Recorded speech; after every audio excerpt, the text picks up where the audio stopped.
আসসালামু আলাইকুম আমার সোনার বন্ধুরা। এই যে বর্তমান আমি আছি আগে নিজের বাড়িরই পাঁচমিরিয়া নিজের খেত। এখন সময় হলো দেখছি যে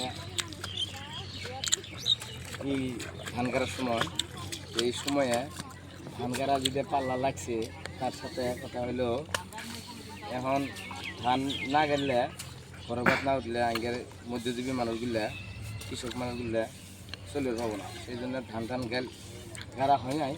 প্যাক দিলাম, প্যাক দিয়ে মেশিন জলগুলো লেখা ছিল, আমি মেশিনটা ধুয়ে দিলাম। এই মেশিন দিয়ে তখন পানি তুললাম, তুলে খেত প্যাক দিলাম, প্যাক দিয়ে মেশিনটা দিতেছি।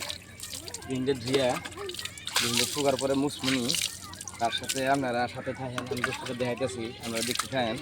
মেশিনটা একদম লেত্রা হয়ে গেছিল। লেত্রা হওয়ার কারণ আছে, তাহলে এনে ট্র্যাক্টর দিয়ে প্যাক দিলাম, তো প্যাক দিলে ছিটে আছে, সেখানে আমি মেশিনটা ধুতেছি। ধুয়ে শেষ হওয়ার পরে আমরা করে দেখাবো আমি খেত গেড়া দিতে প্রস্তুতি। খেত গেড়া দিতে ই বাচ্চে আমধুম বাচ্চে বস্তুটা আমরা করে দেখাবো। আপনারা পাশে থাকবেন, পাশে থেকে আমাকে সাপোর্ট করবেন। কৃষি মানুষ, বাপ কৃষি আসিল, বাপ দাদারা কৃষি আসিল, কৃষি কাম করে সেই মজা লাগে। কৃষি কামে তামাম শান্তি। তার মানে মানুষ বেঁচে ভাত খাওয়াই লাগে। ভাত খাবার গেলে কৃষি কাম না করলে, ধানা ভাত না করলে আর ভাতটা পাবো কোনো। আপনারা যারা এই কাম করবেন বা করে ভালো পান, তারা কমেন্টে লিখে যাবেন কামটা কীরকম। আমি এখন দেখামো এই যে আজকে যে ট্যাগ দিলাম ট্র্যাক্টর দিয়ে, এই ক্ষেতের দিকে পরিবেশন দেখামো খেত গিলা কীরকম হয়। আগে যখন আমি ট্যাগ ছাড়া আমি খেতে নামছি, এরকম পানিও দিই নাই, বেলে খাবার করছি, বর্তমান ট্যাগ দিয়ে কারণ আগে দিলাম। ট্যাগ দিয়ে আমি ধানগুলো দেখামো, অল্প আগে আসেন। আমি ট্যাগ দেওয়ার দিতে মাটি দিতে উর্বরতা বাড়ে, ওই বস্তুটা আমি দেখাবো আপনাদের। ট্যাগ দিলে মাটিতে ধান গাড়া উপযোগী হয়, আর ধান গাড়ে আরাম পাওয়া যায়। ট্যাগ ছাড়া ধান গাড়া সম্ভব না। আপনারা যারা এই কার্য করে, এই কাম করে ভালো পান, তারা কমেন্টে নিয়ে যাবেন এই কামটা করা আর কারা ভালো লাগে বা কারা এই কামটা পছন্দ হয় না। আমি তো জানি 100-র ভিতরে 80 জন এই কামটা ভালো লাগে, তাহলে আমার সেই ভালো লাগে।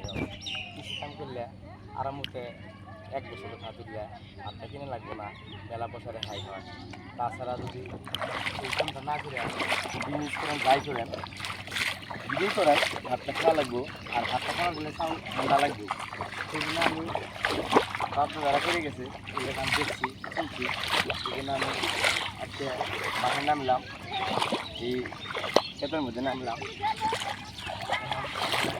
সিজনটাই এই ধান গাড়ার সিজন।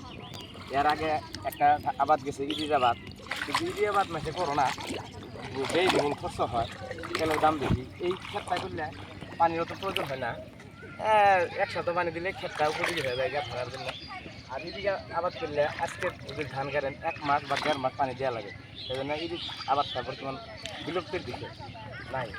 এই বস্তুটা আমি আপনাদের আপনারা আমার পাশে এই যে দিচ্ছে ট্যাগ দেওয়া আছে, মাঝে মাঝে আল দেওয়া আছে, এইগুলো পানি জানি ওইগুলো দেওয়া। যদি এই আলটা না দেওয়া হতো, এইগুলো পানি যেগুলো চাইছে এইগুলো শূন্য হইলে আমরা ডুবরা করে আমরা একবার এটা ধান গাড়া গেত না, শক্ত হয়ে গেত না। জায়গা অনেক জায়গা একবারে 5 থেকে আরম্ভ করে 2-2.5 বিঘা মাটি হবে ধান গাড়মু। এই ধানটা গেলে কারার সাথে কারা জড়িত কমেন্টে জানাই দিল।